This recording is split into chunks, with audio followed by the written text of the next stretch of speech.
खुलुमबाय दिनै फुंबिलिनि खौराङाव बयखौ बरायनानै लाग्रोबाय दासिमनि खौरांफोरा जाबाय गिबि खौराङाव दङ जापाननि लिबारेल डेमोक्रेटिक पार्टी थामहिनबा एलडीपी पार्टीनि आफादगिरि चाने ताकाइशिया हादोरनि गाहाय मन्त्रि महरै सायख'जाबाय। मख'नो गोनांदि जापान हादोरनि चाने ताकाइशियानो गिबिसिन आइजो गाहाय मन्त्रि जाबाय होनना रिपर्टआव फोरमायदों आरो बिथाङा गिबि मन्त्रि जानो हानानै जारिमिन सोरजिनो हादों। जाय दैदेनगिरिखौ आयरन लेडी होननानैबो बुंनाय जादों। मोनसे रिपर्टआव फोरमायथिबावनाय बायदिब्ला 64 बोसोर बैसोनि चाने ताकाइशिया मंगलबार खालि एबा मैया खुंथायाव थानाय लिबारेल डेमोक्रेटिक पार्टी थामहिनबा एलडीपीनि दैदेनगिरि महरै गोहोम गोनां गाहाय सदनाव 237 भट आरो गोजौ सदनाव 125 भट मोननानै देरहासार जानो हादोंमोन। नैथि खौराङाव दङ हादोरनि राजथावनि गोदान दिल्लीयाव आबहावानि थासारिया गाज्रि गोहोम गोग्लैदों। थांनाय सानथामसो सिगांनिफ्राय दिल्लीनि आबहावाया गिथावना महर लादों, जेराव दिवालीनि समावनो बारनि थासारिया गाज्रि महर लागासिनो थानायखौ नुनो मोन्दों। थांनाय 20 अक्ट'बर खालारनिफ्राय गुबुंले आबहावानि थाखोआ बांदोंमोन, जेराव मोन 38 मनिटरिं स्टेशनफोरनि गेजेराव मोन 31 स्टेशनफोरा जोबोद गाज्रि बारनि गुनखौ रेकर्ड खालामदोंमोन। AQI नि बेलायाव नायोब्ला दिल्लीयाव फुंबिलि 9 रिंगानिफ्राय 339 AQI बांदों, जेरै दिल्लीनि आनन्द बिहाराव 412, वाजिरपुराव 423 आरो अशोक बिहार बायदियाव 414 बांदों। 21 अक्ट'बर खालारनिफ्राय लानानै 23 अक्ट'बर थामहिनबा गाबोनसिम बारनि गुना आरोबाव गाज्रिसिन जानो हागौ होनना साननाय जादों। थामथि खौराङाव दङ थांनाय सानखालि धुबुरी जिल्लानि सापराव मोनसे दुखुनांथाव जाथाय जालाङो। खारबाय थानाय ट्रेनजों सौग्रावनानै 17 बोसोर बैसोनि हौवासानि जिउ खहा। मिथिनो मोननाय जादों 17 बोसोर बैसोनि हौवासाया ट्रेनजों सौग्रावनानै बिनि फारनैबो आथिङा जयो। जिउ खोमानांनाय हौवासाखौ सापर ओनसोलनि कुरसाकाटीनि थागिबि तुरमान आलीनि फिसाज्ला चाहिदुल इस्लाम होनना सिनायथि मोननाय जादों। खौरां मोनबावनाय बायदिब्ला बे जाथाया बहालपुरानि नाटापारा खाथिनि रेल लामाजों थाबायलांबाय थानाय समावनो सापरनिफ्राय गुवाहाटी फारसे थांबाय थानाय मालगारिया सौग्रावफैयो। जाब्रबथाय जानायनि उनाव जायगानि सुबुंफ्रा जाब्रबथाय जानायखौ खौरां मोननानै जाथाय जायगायाव सहैयो आरो थाबैनो गोब्राबै जोखोम जानाय हौवासाखौ फाहामथायनो थाखाय बङाइगाव सिभिल हस्पिटालाव दैथायहरनायावनो लामा ससेयावनो जिउ गोमायो होनना फोरमायथिदों हौवासाखौ।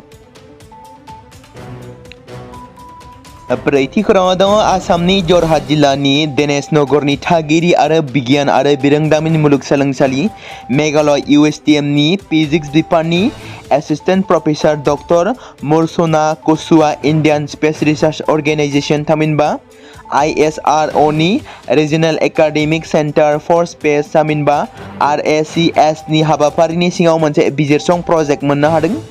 बिथांनि गनायथि होजानाय मावथांखिनि बिमुङा जादों multi spacecraft investigation of solar wind dynamics through solitary wave analysis insight from Aditya L1 mission. बे मावथांखिया सा सानजायाव गिबिसिन बिजिरसं मावथांखि, जेराव भारतनि गिबि सानखौरां मिशन आदित्य L1 नि ASPEX Aditya solar wind particle experiment जागोन आरो MAG पोलरनि बिगियानारि डाटाखौ बाहायनाय जागोन। बे बिजिरसंनायाव डक्टर कुसुआ प्रिन्सिपाल इनभेस्टिगेटर थामहिनबा PI महरै दैदेनगासिनो दं। बिथांखौ हेफाजाब होगोन आहमेदाबादनि physical research and laboratory PRL नि बिगियानगिरि डक्टर अबिक सरकारा, जाय लोगो प्रिन्सिपाल इनभेस्टिगेशन PI महरै खामानि मावगोन। बे बिजिरसंनायनि गुबै थांखिया जाबाय सानखरा बारनि डायनामिक्सफोरखौ बिजिरसंनाय। बर' हारिनि थाखाय मोनसे गोग्गाथाव खौरां। कमल कुमार बर' बिथाङा एमिशन चाइनायाव सिलभारनि मेडेल देरहादों। बड'लेण्ड हालामनि थाखाय गोजोनथाव खौरां होननानै बुंनांगोन। बाक्सा जिल्लानि कमल कुमार बर'आ एमिशन चाइनायाव खुंजानाय GT वर्ल्ड कम्फु चेम्पियनशिप 2025 मायथाइनि गेलेनाय बादायलायनायाव सिलभारनि मेडेल देरहानो हानानै गावनि नखर लोगोसे ओनसोलजों लोगोसे बड'लेण्ड हालामनि थाखाय गोग्गानाय लाबोनो हादों। रुंसारि जुबिन गार्गनि थैनायनि केसनि सानै गुबै दायनिगिरि सिद्धार्थ आरो श्याम कानुखौ बाक्सा जोबथेसालियाव लाना थांनाय सानखालि जालांनाय हिंसायारि जाथायाव सानै सुबुंखौ गुलि गावदोंमोन। बिसोर सानैनिबो हालोदा दासान्दि दिदोम हालोदाव दं। थांनाय सानखालि गिबि मन्थ्रिया बाक्सा जिल्लायाव फैनानै माखासे बाथ्रा बुंदों दि डक्टर हिमन्त बिश्व शर्मा बुंदों जोखोम जानाय बिद्युत कलिता आरो दीपक मेधिखौ लोगो हमनानै गिबि मन्थ्रिया गासै बाक्सा ओनसोलखौ लोगो हमहैदों। मख'नो गोनांदि बाक्सा जोबथेसालिनि मोखाङाव जानाय बे जाथायाव खौरांगिरि आरो पुलिस बिबानगिरिफोरजों लोगोसे गासै 50निबो बांसिन सुबुंफोरा जोखोम जादोंमोन। रागा जोंखांनाय सुबुंफोरा खौरां बिजों आरो पुलिसनि गारिफोरखौबो अर सावनानै होदोंमोन। गिबि मन्थ्रिया थांनाय सानखालि माखासे बाथ्राखौ बुंबावदों दि बिथाङा ओरैबायदि बुंबावदों, डक्टर हिमन्त बिश्व शर्मा एबा आं जुदि बिबान नागारोब्ला 50% आन्दोलना खमायगोन। बे आन्दोलना जुबिन गार्गखौ न्याय होनायनि आन्दोलन नङा, गौरव गगৈखौ गिबि मन्थ्रि थिसननायनिसो आन्दोलन। बाक्सा जिल्लानि निकासियाव गिबि मन्थ्रि डक्टर हिमन्त बिश्व शर्माया बाहागो लानानै बे बाथ्राखौ बुङो। मंगलबारखालि सनितपुर जिल्लानि जिल्ला बेंगिरिया जामुगुरि हाटनि गोबां सोरखारि मावख'फोराव हरखाबै नायदिंहैयो। जिल्ला कमिशनार आनन्द कुमार दासआ जामुगुरि सुबुं सावस्रि मिरु आरो जामुगुरि मडेल गुदि फरायसालिजों लोगोसे गुबुन गुबुन सोरखारि फसंथानफोरखौ नायदिंहैनानै आंखाल आरो अजदफोरखौ नोजोर होनानै बैफोर जेंनाफोरखौ थाबैनो सुस्रांगोन होनना खोथा होदों। माखासे लोरबांथि आरो जेंनाफोरनि गेजेराव जिल्ला कमिशनार आनन्द कुमार दास बिथाङा गावनि गुवार रोंगौथिखौ फोरमायहरो आरो सोरखारि मावफारियाफोरखौ सिबियारि गोसोजों गाव गावनि मावनांगौ हाबाफोरखौ गोसो गोरबोजों मावफुंनो थाखाय खावलायो। गुवाहाटी प्रेस क्लाबनि सरासनस्रा बिसायख'थिया जोब्बाय। भट होनाय हाबाफारिया 21 अक्ट'बर 2025 मायथाइनि अक्ट'बर दाननि फुंबिलि 8 रिंगानिफ्राय जागायदोंमोन। गासैखौबो मोजाङै फोजोबनायनि उनाव बेलासे 4 रिंगायाव भट होनाया जोबदोंमोन। मैयानि बिसायख'थिया गाहायै मोन 10 मासिनि थाखाय जादोंमोन। बे मासिफोरनि हेंथायै गासै सा 22 बिजाथिफोरा गेलेदोंमोन।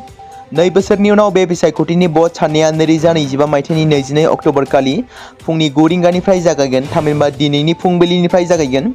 बेबायदिनो भट साननाया जोबखांनायनि उनाव गासै बिजाथिफोरनि फिथाइखौ फोसावनाय जागोन। जाय बिजाथिफोरा गोख्रों बादायलायनाय जादोंमोन आरो बिसोर देरहासारगोन होननानै मिजिंथिनाय जादोंमोन। देरहानाय बिजाथिफोरनि थाखाय मावख'नि समफारिया 2 बोसोरनि जागोन। 2025 मायथाइनिफ्राय 2027 मायथाइसिम बिथांमोना खौरां बिजोङाव थि थिखानाय मासिफोराव जिरायनो हागोन। मख'नो गोनांदि मैयानि बिसायख'थियाव बिजाथिफोरनि गेजेराव प्रदीप बर्मनआ लेङाइ आफादगिरि मासियाव आरो रंजिता रहाया आइजो रिजार्भ मासियाव बादायाजासे सायख'जादों। बे बिसायख'थियाव लेङाइ आफादगिरिनि अनगायैबो गुबुन गुबुन मासिनि थाखाय सायख'जानायखौ नुनो मोन्दों। दिल्लीनिफ्राय थांनाय 3-4 दानसो सिगाङाव बिटिसिनि माखासे ओनसोल लोगोसे आसामनि गुबुन गुबुन जिल्लाफोरनि जायगाफोराव इउनिसेक्स सेलुन आरो पार्लारफोराव समाजनि बेरेखा आयेननि बेरेखायै गाज्रि फालांगियारि खालामनायनि दायाव गोबांथार लाइमोन आरो सेंग्राफोरखौ माहारियारि आफादनि मददजों लोगोसे पुलिस बिफाना हमबोदों। बेनि अनगायैबो आसामनि माखासे जिल्लाफोर जेरै गुवाहाटी, काछार, बङाइगाव बायदियावबो आयेन बेरेखा हाबा मावनायाव लोब्बा थानाय माखासे लाइमोन हौवा आरो हिन्जावफोरखौ एरेस्ट खालामदों। बिटिसिनि क'क्राझार, चिरां आरो बङाइगावनि माखासे इउनिसेक्स सेलुन आरो पार्लारफोरावबो खमैबो सा 20निबो बांसिन सुबुंफोरखौ एरेस्ट खालामबाय। बेबायदिनो थांनाय सानथामसो सिगाङाव बङाइगावआव नुजादों। फिन आरोबाव जेराव बङाइगावनि सासे थागिरि आइजोआ अजद होनाय बायदिब्ला नर्थ बङाइगावआव थानाय बेबी डल इउनिसेक्स सेलुन एन्ड स्पायाव माखासे सुबुंफोरा फैनानै पार्लाराव गोबाव समनिफ्रायनो गाज्रि खामानि मावनायाव लोब्बा खालामगासिनो दं। बेबादिनो आइजोनि अजद बादियै पुलिस बिफाना पार्लारनि दरजाखौ सिमफायनानै पार्लाराव हाबनानै नागिरनाय हाबाफारिखौ जागायदोंमोन। जेराव बे नागिरनायावनो माखासे अजद गोनां मुवा बेसादफोरखौ बोखांनो हादोंमोन। गाज्रि खामानि मावग्राफ्रा माखासे सान सिगांनो जायगानिफ्राय गोजान जानानै पार्लारनि दरजाखौ बन्द खालामनानै गालांदों होनना फोरमायथिदों आइजोआ। वेस्ट बेंगल आलिपुरदुवार जिल्लायाव माध्य नाराताली आन्चलिक दुलाराय बाथौ महासभानि बानजायनायाव हारिमु आरो धोरोमारि हानजा सुरनाय लादों।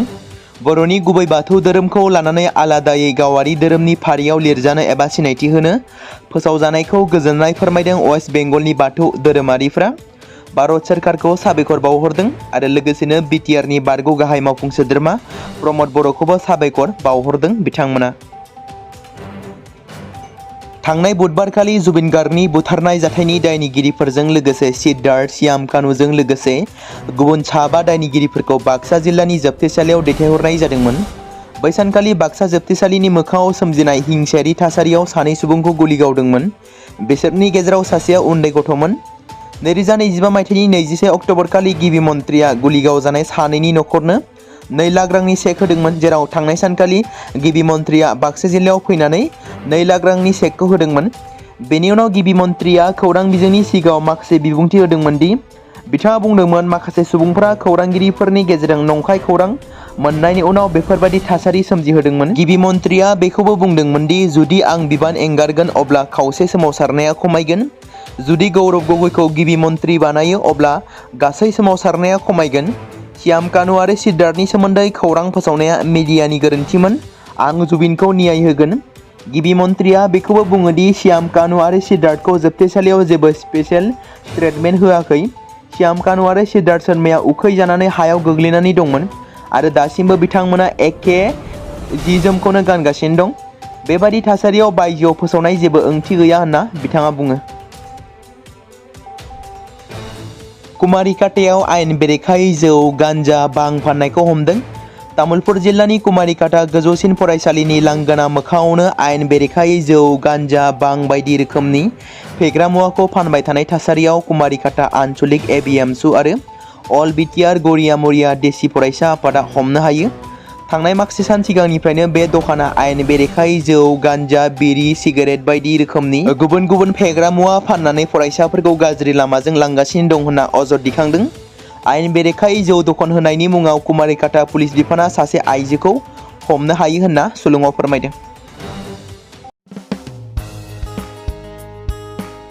बे समाव मोनसे गोनां फोसावथाय बर' सावथुन नायनानै मोजां मोनग्रा गासै बर' रायजो राजाफोरनि गेजेराव लानानै फैदों मोनसे बर'नि OTT प्लेटफर्म गोनां, जाय प्लेटफर्मनि गेजेरजों नोंथांमोना बर'नि गोदान गोजाम सावथुनफोरखौ नुनो मोनगोन।